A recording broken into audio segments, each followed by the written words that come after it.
And now, next up, we have Sara Al-Khatib, who is talking about bridging nanotechnology with precision diagnostics.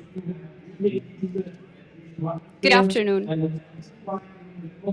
Imagine that you're playing this classic game of spotting the tiny differences between two almost identical images. So to solve the puzzle, you squint, you focus, and you analyze every tiny detail in every corner of those messages to find the differences that exist in the images so you can solve the puzzle.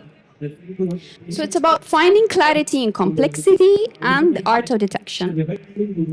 Biosensing, which is the area we work on, operates on the same principle. It's all about the keen observation and precision in detecting a tiny biomolecule that holds the key for solving a complex and a biological problem. So it's a game of detail and science of sensitivity. So just like finding those little differences hidden in the two images can help us solve the puzzle, finding a biomolecule that serves as a biomarker for diagnosing a disease can solve complex biological problems and diagnose several diseases. But whenever it comes to molecular detection, there's a very big challenge that we face, which is finding a small and tiny biomolecule that exists in a very large sample, like the human body, is almost as difficult as finding one single leaf in a dense and tangled forest. Although this seems absolutely impossible to do, however, what we're trying to do in our lab, we're trying to develop new devices using cutting-edge technologies, and we integrated with novel materials that we synthesize ourselves that are highly specific and sensitive for detecting that one single biomolecule in a large, complicated sample. So to do this, we take an inspiration from these little insects. These are called the Felidae, or the leaf insects. They're amazing creatures in the way that they blend into the scene to the level that tricks your eye. They can imitate the shape and morphology of a leaf.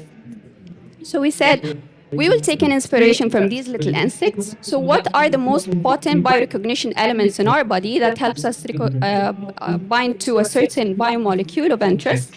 They're the enzymes, right? So enzymes are great machinery in the way that they bind specifically to a certain biomolecule. So we understand the mechanism and the chemistry that these biomolecules perform, and we try to mimic it. We mimic it through creating synthetic material that performs the same chemistry and the same function, more or less. But we don't stop there. We try also to tweak the design of and geometry of these materials in a way that we make it more sensitive and specific to select certain biomolecules with a high level of precision and accuracy. We go sometimes to the atomolar level. We don't only stop there.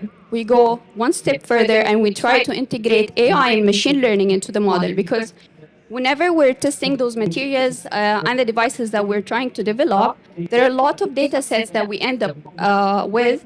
And for sure, there are a lot of patterns that exist in these data sets. So what we try to do, we use machine learning and AI to try to draw, to find these relationships. And from there, we can predict better candidates that serve as enzyme mimetics. So our ultimate goal is to combine biomimetics with cutting-edge technology in order to get closer to a next generation of healthcare diagnostics. So in our lab, we break barriers, we solve puzzles, and we bring the world closer to a new generation of healthcare diagnostics. Thank you.